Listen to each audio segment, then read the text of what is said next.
Devi Ward from Authentic Tantra, and I am here with your weekly sex tip for Tantra. And you can sign up for your weekly sex tips for Tantra if you haven't done so already at our website, authentictantra.com. You can also get a really awesome ebook that we released a little while ago, 3 Tantric Secrets for Extraordinary Sex. I highly encourage it. It's a really good book.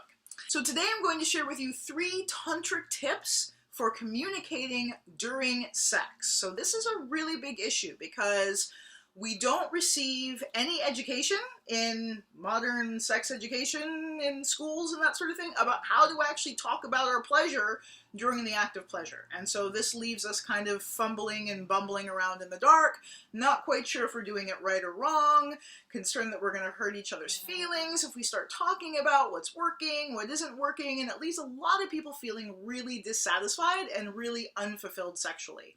And it's such a darn shame because it's so easy to just communicate about your pleasure during the act of pleasure. So here's 3 Tantra tips for communicating during sex. So number 1 is your approach.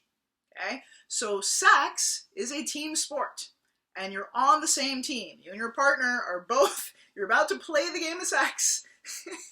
You're on the same team and you both have the same goal. And that goal is pleasure. So we want to take the goal of orgasm out of the picture. The goal is pleasure. You're both there to give and receive as much pleasure as you possibly can. And in order to do this, we need feedback. There is not a team sport on this planet in which the players do not receive some type of feedback.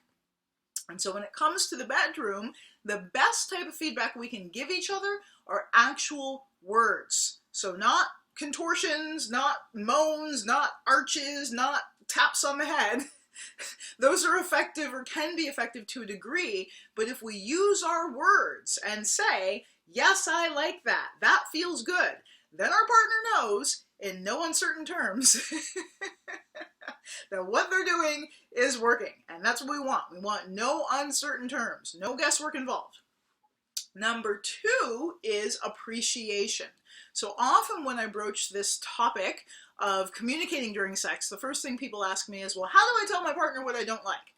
And I'm going to say, we're not even going to think about that to begin with. That is not where we want to start. We do not want to start with what isn't working. We want to start with what is working. We want to lead and guide our partner to our pleasure through appreciation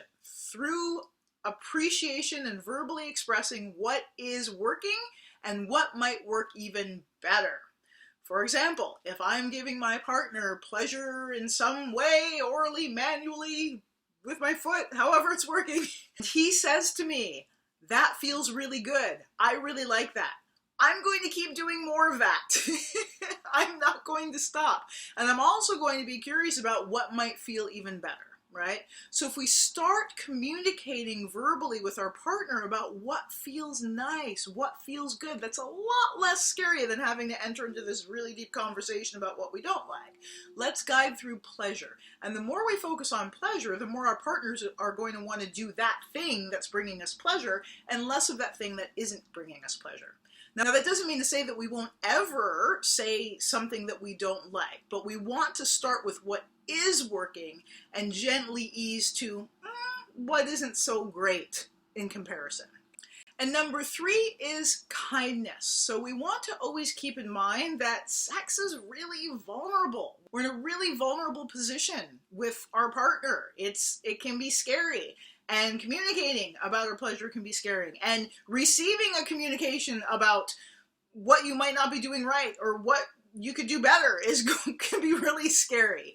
So we always want to make sure that when we are the ones communicating about our pleasure or what might feel better or what we might enjoy instead or what we might enjoy more of, that we're doing it in a way that is kind and gentle and compassionate and considerate. And I really encourage using the words please when making a request because the word please changes a demand into a request. So I could say, a little harder, Or I could say, a little harder, please. And it softens the communication so that the other person, the person on the receiving end, can actually hear it and receive it without necessarily feeling wounded or reprimanded because of it. So using kind, loving, gentle tones, using encouraging, life-enriching speech, focusing on appreciation and what is working, and always keeping in mind that we need feedback in order to do our job of giving and receiving pleasure to the best of our ability. We need to understand what is working so that we can do more of that. So there you go. Those are 3 Tantric secrets. I don't know if they're tantric, they're just secrets, and I'm a tantrika, so therefore they're tantric from my point of view. 3 secrets for communicating, or 3 tips for communicating about your sexual pleasure during the act of sexual pleasure. So I encourage you to use them, try them out today, or your next bedroom encounter, and let us know how it goes. Let us know if they worked for you. And always make sure to stay connected with us at authentictantra.com, and don't forget to sign up for that free ebook, 3 Secrets for Extraordinary Sex. It includes a little bit of communication in it, as well as some other really juicy tidbits of information that I think you'll really like. So, see you soon.